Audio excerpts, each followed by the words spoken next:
Alright, so today we're going to talk about branding and advertising a little bit. Now, I'm not a branding expert or anything, but I work at a radio station. I'm the imaging director for that radio station. It's my job to make sure that the branding for that radio station and all the radio stations within our company that I am the imaging director for remain focused on their branding. So these are some suggestions that may help you and any other business out there for that matter. A lot of the things that I'm going to tell you, you may already know. So if you're already an established company, this may not apply to you. First, let's start with do's and don'ts. Let's say you're starting a company from complete scratch and you're looking for a company name.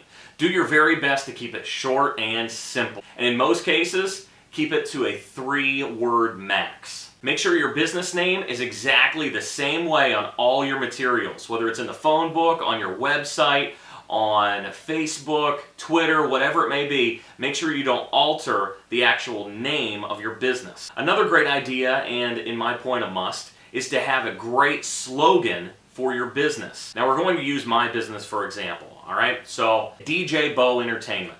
There's your 3 words, and our slogan is unique events always. Another example would be McDonald's. One of the slogans that they like to use is, I'm loving it. Everybody knows that because they've branded it. They've used it in every commercial, every radio ad. It's the same across the board. Get an 800 number if you can. If not, it's not that big of a deal, but if you can get an 800 number and use branding within that 800 number, that's going to help you out in the long run. For example, 1-888-WEDDING. If you're looking for a company that you can use for voicemail services, on-hold services, mailbox services, whatever it may be, try ringcentral.com.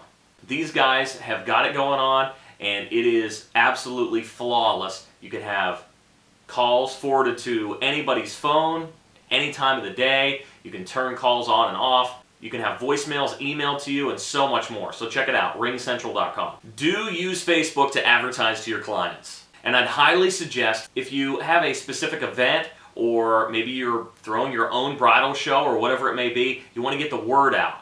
Use that little promote button at the bottom on your fan page and pay for it. It's worth every single dime. I've used it, many others have used it, and it does work. Do as many successful bridal shows as you possibly can. As we all know, it's the best way to talk face-to-face with potential clients.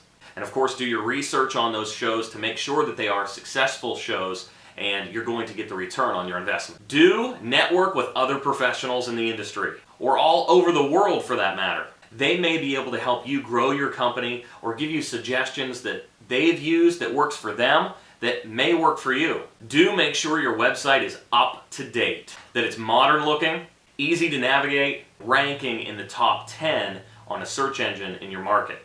Do make sure that whatever you post on Facebook, whatever you tweet, whatever is on your website, that everything's spelled correctly and makes total sense. Do be a professional. Think like a business owner, not like a hobbyist. Now for some advertising or branding don'ts.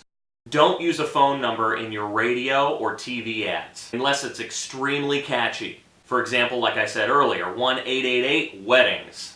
The reason why is because brides don't have time to listen so intently that they write down a phone number, but they often can remember a website or a very creative phone number like 1-888-WEDDINGS.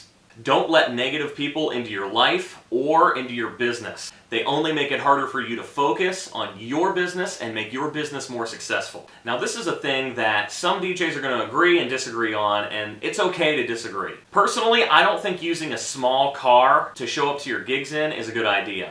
Unloading all of your equipment out of the trunk of a Ford Focus. Brand your business. Get an SUV, get a van, get a trailer, whatever it may be. Put your logo on it.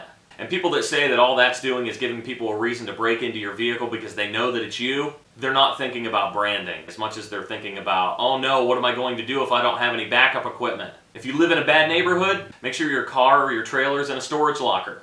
Don't try to make your business name or your listing come up first in the phone book by putting an A or a 1 in front of it. I think it's totally ridiculous. Brand your business name, exactly who you are, on your website, on your Facebook, everything like we talked about earlier. Try to never quote numbers over the phone. It's extremely important to meet with your client one-on-one, in person, face-to-face, or over Skype or something like Bride Live. You need to get to know them, they need to get to know your personality, you need to get to know their personality, and show them what you're able to offer. So much is lost over the phone or over emails. Now I want to share with you this survey. The survey is from theweddingreport.com. And it's sources that couples use to find products or services for their weddings. This can be extremely important budgeting your advertising dollars. Radio, 3%. Newspaper, 7%. Postal mail, phone book, and other local area events, 9%.